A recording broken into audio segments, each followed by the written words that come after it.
தவா வணக்கம் மக்களே.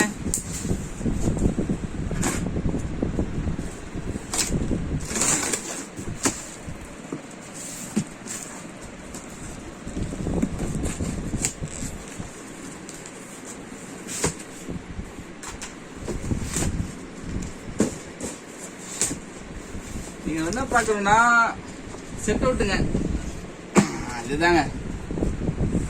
பேரை பார்த்து பயப்பட வேண்டாம். பேர் மூர்த்தி பிராண்டில் இருக்க எல்லாமே பேர் ஒரு மார்க்கமாக தான் இருக்கும். இது வந்து 2 இன்ச்சுங்க, 12 ஷாட்டுங்க, ஃபுல்லாக கிராக்லிங் தான். இதோட ஃபங்க்ஷன் ஃபுல்லாக இந்த மாதிரி தான் இருக்கும். சீக்கிரமே இதோட அன்பாக்சிங் வீடியோவும் டெஸ்ட் வீடியோவும் போடுறோம். நன்றி.